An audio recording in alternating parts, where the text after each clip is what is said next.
Hi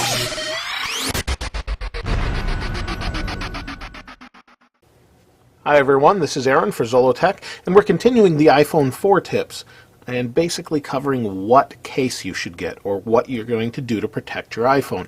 Now, I've had iPhones since the first iPhone, and I have to say I did have one scratch on the original iPhone. I don't even know how I got it, but luckily, or I say luckily because it was kind of a weird situation, I got dust under the screen and Apple swapped it out for me.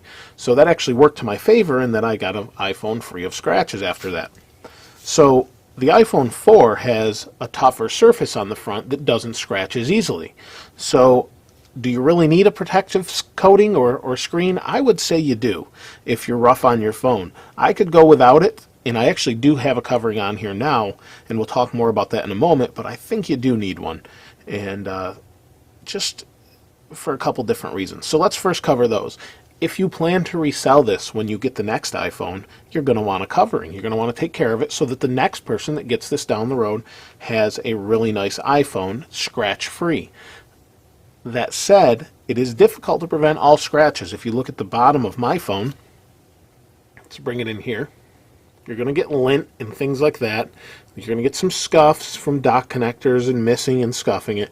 That's to be expected, but this is the strong part. This is the stainless steel.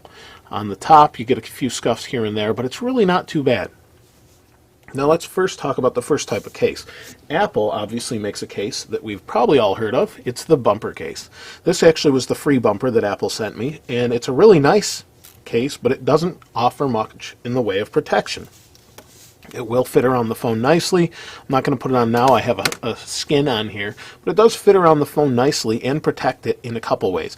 It protects it from drops in that it adds a little bit of cushion, and it keeps it off the table or whatever you're setting it on because it adds a little bit of lift so that this isn't touching, nor is this top touching, depending on how you're laying it down.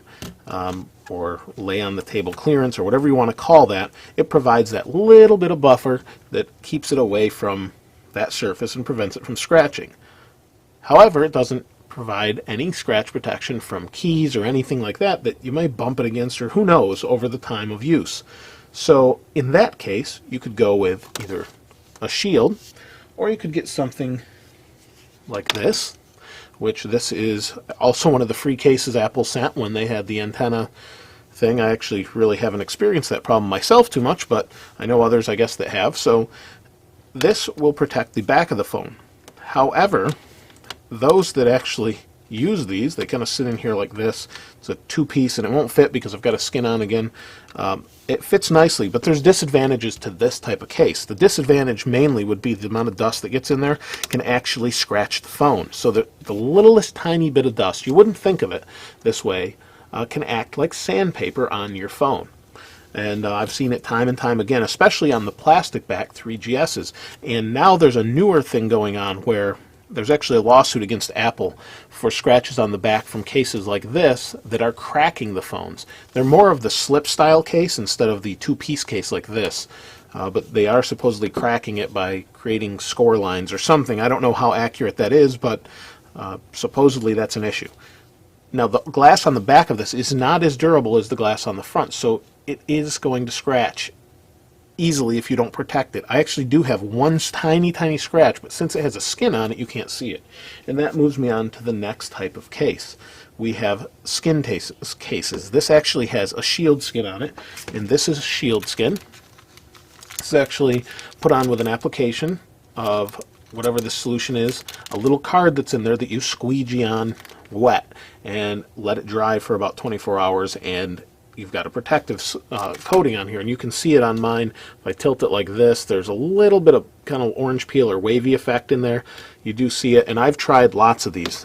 Anything from a Zag skin, Zag shield, to Best Skins Ever and Bodyguards. And personally, nothing against the other companies, but out of all of them that I've used, I actually like this brand the best. It seems to do the best job without creating noticeable covering on the screen. And the disadvantages to these skins is that on the front it actually dims the screen slightly and provides less touch capacitiveness, or if that's even a word, but provides less touch input, so it doesn't move as easily. And this shield skin actually doesn't really show any of those downfalls. So out of the others I've used, some are thicker. Zag skins are a little bit thicker. They do have full lifetime warranties on them, so there are advantages to each one. But I would suggest you try maybe a Zag skin, or you could try these, or Bodyguard's Best Skins Ever. There are tons of different companies out there doing those, but for me it's the shield skins at this point. They seem to be holding up well lint-free. Let's move on to the next one. The next type is a covering. This is actually an iCarbon skin, and this is just basically a sticker that protects the back and gives a carbon fiber look, and part of the front, not the whole front. These are okay.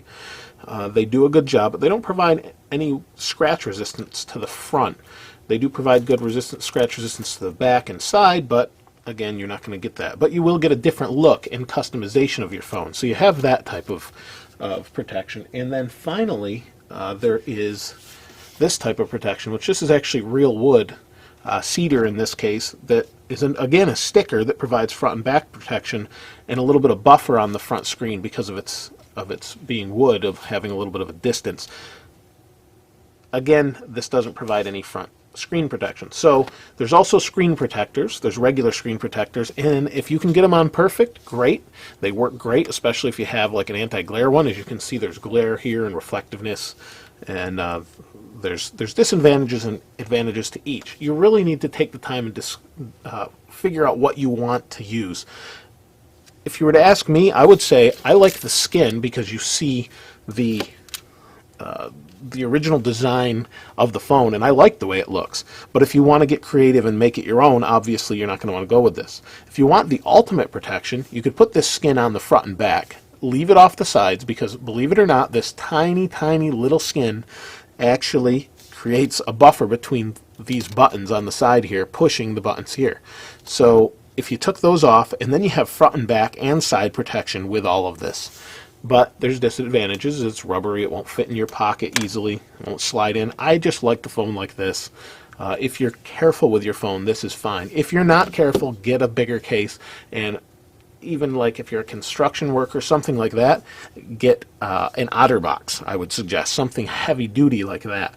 I don't have one of those for iPhone 4, but those are really heavy duty cases, OtterBox Defenders, and you could literally throw, I've seen this demonstrated, you can actually take your phone, put it in the OtterBox. I've seen someone demonstrate it in a mall by throwing it over their counter across the floor, and that was at AT&T. I actually saw that. They wanted to sell the case. They demonstrated it that way. The guy was convinced, bought it on the spot, and the guy does that demo every day, supposedly. So I was pretty convinced after that point, and I've used one on a 3G and 3GS, so they're great, but they do have disadvantages, bulkiness, things like that. So you really want to look for what fits your type of lifestyle, is really what you're looking for, and kind of adjust to that. Now that said, you see I've got all these cases. There's going to be a giveaway, hopefully soon, where we're going to give away some more stuff to get you ready for your iPhone, I hope.